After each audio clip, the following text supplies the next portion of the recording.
कहानी की शुरुआत एक डिलीवरी वाले लड़के से शुरू होती है जो आज सू नाम की लेडी के घर पार्सल देने आया था। सू को पार्सल देते देते वो कहता है कि मुझे आपकी तस्वीर खींचनी पड़ेगी क्योंकि ये कंपनी की पॉलिसी है। ये झूठ बोलकर वो सू की तस्वीर लेता है और फिर उसे पार्सल देता है। लड़का मन ही मन सू को चाहता था। सू पार्सल लेकर अंदर आती है। वो पार्सल को एक जगह रखकर नहाने की तैयारी करने लगती है। कुछ ही देर बाद रात हो गई। सू ने अपने पति के लिए खाना लगा दिया था और वो उसी से फोन पर बात कर रही थी। जल्दी ही सू का पति ली भी घर आ जाता है। इन दोनों की आज शादी की सालगिरह थी, इसलिए ली सू के लिए तोहफा लेकर आया था। सू ने भी ली के लिए तोहफा खरीदा था और ली को उसका तोहफा काफी पसंद आता है। एक दूसरे को तोहफे देने के बाद दोनों खाना खाते हैं और फिर एक दूसरे का पानी निकालने लगते हैं। अगले दिन सू एक कैफे में थी और उसकी दोस्त उससे बातें कर रही थी। बातों बातों में उसकी दोस्त उससे पूछती है कि तुम्हारी शादी को 7 साल हो गए हैं, लेकिन तुम अभी तक माँ क्यों नहीं बनी। सू उसे बताती है कि मैंने और ली ने काफी कोशिश की है, लेकिन पता नहीं मैं माँ क्यों नहीं बन रही। हमने सभी टेस्ट भी करवा लिए हैं और सभी टेस्ट भी नॉर्मल हैं। सारी बातें सुनकर सू की दोस्त उसे हौसला देती है कि अगर सारे टेस्ट ठीक हैं तो तुम जल्दी ही माँ बन जाओगी। इसके बाद दोनों कॉफी पीती हैं और फिर अपने अपने घर चली जाती है। दूसरी तरफ माया नाम की लड़की एक मॉडल की तस्वीरें खींच रही थी। माया सू की कजिन बहन थी। तस्वीरें खींचकर वो सू को फोन करती है। उधर सू घर के काम कर रही थी और रिंग सुनकर वो फोन उठाती है। दोनों बहनों में ज्यादा बनती नहीं थी, इसलिए माया का फोन देखकर सू ज्यादा खुश नहीं होती। माया एक फोटोग्राफर थी और वो 1 महीने के लिए सू के शहर आने वाली थी। वो सू के शहर में आकर उसके साथ रहना चाहती थी। शुरू में तो सू उसकी बात नहीं मानती, लेकिन माया के बार बार कहने पर वो उसे अपने घर में रहने की परमिशन दे देती है। माया का फोन काटते ही सू को उल्टी आती है। सू को उल्टी इसलिए आई थी क्योंकि वो पेट से हो गई थी। रात को सू जब ये बात ली को बताती है तो वो भी बेहद खुश हो जाता है। दोनों की जिंदगी में सिर्फ एक बच्चे की कमी थी और ये कमी भी अब जल्द ही पूरी होने वाली थी। कुछ ही दिनों बाद दोनों एक डॉक्टर के पास बैठे थे। सू की स्कैन हो गई थी और उसे देखकर डॉक्टर उससे कहती है कि तुम्हारे गर्भ में जो बच्चा पल रहा है वो तुम्हारे गर्भ से बाहर है और वो कभी भी मर सकता है। अगर मैंने तुम्हारी सफाई नहीं की तो तुम्हारी जान खतरे में पड़ सकती है। डॉक्टर की बात सुनकर दोनों बेहद दुखी हो गए और दुखी मन से सफाई के लिए मान जाते हैं। सफाई के बाद दोनों घर पहुंच जाते हैं। सू को दुखी देखकर ली उसे हौसला देता है कि जल्दी ही सब कुछ ठीक हो जाएगा। सू को समझाकर ली अपने काम पर चला गया, लेकिन सू अभी भी बेहद उदास थी। ली के जाते ही माया दरवाजे पर आती है। उसकी आवाज पहचान कर सू दरवाजा खोलती है, जिसके बाद माया तस्वीरें खींचती खींचती अंदर आती है। सू अभी भी उदास थी, इसलिए माया उससे उदासी का कारण पूछती है। सू उससे झूठ बोलती है कि मेरी तबीयत खराब है। इतना कहकर वो माया को उसका कमरा दिखाती है। रात को माया नहाकर अपने बदन पर क्रीम लगा रही थी। इसी बीच ली भी घर आ जाता है और वो गलती से माया को सू समझ लेता है। वो जैसे ही माया को पीछे से पकड़ता है तो उसे अपनी गलती का एहसास हो जाता है। इसी बीच सू भी जख्मी होकर दोनों के पास आती है। उसके हाथ में एक छोटी सी चोट लगी थी। ली को चोट दिखाते दिखाते वो उसे माया के बारे में बताती है, जिसके बाद ली माया से हाथ मिलाता है। सू ली को माया के बारे में बताना भूल गई थी, इसलिए ली गलती से माया को सू समझ बैठा था। अगली सुबह जब ली काम पर जाने लगा तो घर के बाहर उसे माया नजर आती है। माया की जवानी देखकर वो गर्म हो गया। उसका दिल तो कर रहा था कि वो अभी माया को पकड़कर उसकी गुफा में धमाके कर डाले, लेकिन वो जल्दी ही खुद को संभाल कर काम पर चला जाता है। ली के जाने के बाद माया सू के लिए नाश्ता बनाती है। सू उसे काम करने से रोकती है क्योंकि वो उसकी मेहमान थी। माया उसे समझाती है कि मुझे घर के काम करना पसंद है, इसलिए मैं घर के कामों में तुम्हारी मदद करूंगी। इसी के साथ वो सू से दोबारा पूछती है कि तुम इतनी उदास क्यों हो। इस बार सू उसे सब बता देती है कि मेरी सफाई हुई थी, इसीलिए मैं उदास हूँ। कुछ देर बाद माया घर की सफाई करने लगी। सू उसे फिर से रोकने की कोशिश करती है और इसी बीच दोनों लड़कियां गिर जाती हैं। दोनों एक दूसरे के ऊपर थीं, इसलिए दोनों गर्म हो गई थीं, मगर जल्दी ही दोनों खुद को संभाल कर फिर से काम पर लग जाती है। कुछ देर बाद माया सू को नई ड्रेस देकर कहती है कि मैं तुम्हारी कुछ तस्वीरें खींचना चाहती हूँ, इससे तुम्हारी उदासी भी दूर हो जाएगी और तुम्हें अच्छा भी लगेगा। इतना कहकर वो सू को ड्रेस देती है और फिर उसे चेंज करने भेज देती है। सू के जाते ही वो 2 गिलासों में दारू डालने लगी। एक गिलास उसने खुद के लिए तैयार किया था और एक सू के लिए। जल्दी ही सू नई ड्रेस पहनकर उसके सामने आती है। माया जल्दी जल्दी उसकी तस्वीरें खींचने लगती है। सू की जवानी देखकर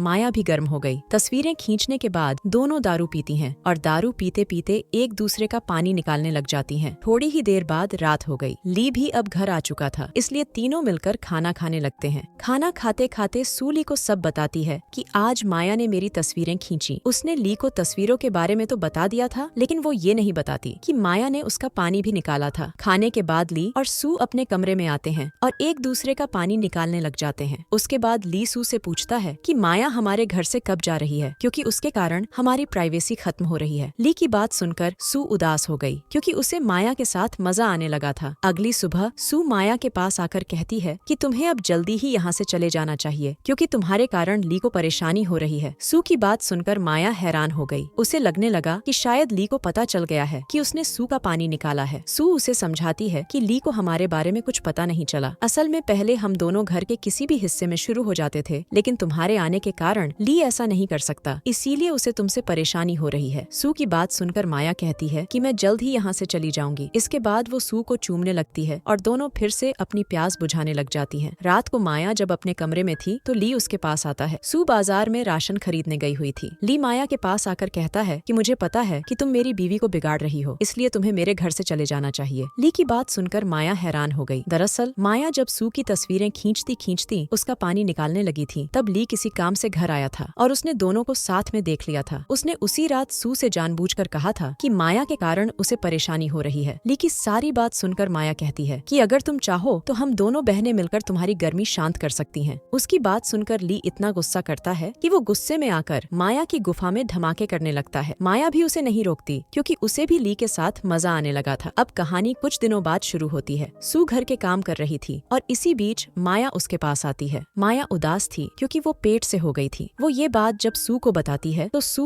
उससे उसके लवर के बारे में पूछती है। इससे पहले कि माया कोई जवाब देती तभी ली भी उनके पास आ जाता है। माया को उदास देखकर वो भी उससे उदासी का कारण पूछता है। माया उसे भी बता देती है कि मैं माँ बनने वाली हूँ। ये सुनकर ली के होश उड़ जाते हैं क्योंकि उस साले को पता था कि ये उसी का बच्चा है। वो अनजान बनकर माया से उसके लवर के बारे में पूछता है। माया दोनों से झूठ बोलती है कि पिछले हफ्ते में अपने लवर के साथ थी और ये उसी का बच्चा है। वैसे माया ने आज झूठ बोलकर ली को बचा लिया था, लेकिन उसका ये झूठ ज्यादा नहीं चलने वाला था। सू को जब दोनों की हरकत के बारे में पता चलेगा तो शायद वो दोनों का जलूस निकाल देगी। कुछ देर बाद ली माया के कमरे में आता है। सू बाथरूम में नहा रही थी। ली माया से पूछता है कि तुम बच्चे का क्या करोगी? मैं ना तो सू को बता सकता हूँ कि तुम्हारे पेट में मेरा बच्चा है और ना ही सू को छोड़कर तुम्हारे साथ रह सकता हूँ। इसी बीच सू दरवाजे के पास आकर दोनों की बातें सुनने लगी। ली माया से बातें कर ही रहा था कि तभी सू दोनों के सामने आकर कहती है कि मैंने सब कुछ सुन लिया है सालों। माया उसे समझाने की कोशिश करती है कि मुझसे गलती हो गई थी, लेकिन सू कोई बात सुनने को तैयार नहीं थी। वो गुस्से में आकर माया को मारने लगी। जब ली उसे रोकने की कोशिश करता है तो वो उसे भी पीट देती है। दोनों को काफी मारने पीटने के बाद सू अपने कमरे में आ गई। कमरे में आकर वो काफी रोती है क्योंकि उसके पति और बहन ने उसे धोखा दिया था। अगले दिन दोनों बहनें कैफे में थीं। माया एक बार फिर सू से माफी मांगती है, जिसके बाद सू कहती है कि मैं चाहती हूँ कि तुम ली के बच्चे को जन्म दो। मैं तो ली को बच्चे का सुख नहीं दे पाई, इसलिए तुम उसे ये सुख जरूर दो। सू की बात सुनकर माया उससे वादा करती है कि मैं ली के बच्चे को जरूर जन्म दूंगी। कहानी के आखिर में माया अपने शहर वापस चली जाती है क्योंकि वो वहीं पर बच्चे को जन्म देना चाहती थी। इसी के साथ इस कहानी का यही अंत हो जाता है। हमारी वीडियो देखने के लिए बहुत बहुत धन्यवाद। अगर आप ऐसी ही वीडियोस के दीवाने हैं तो प्लीज मेरे चैनल को जरूर सब्सक्राइब करें। मिलते हैं अगली वीडियो में, तब तक के लिए नमस्कार।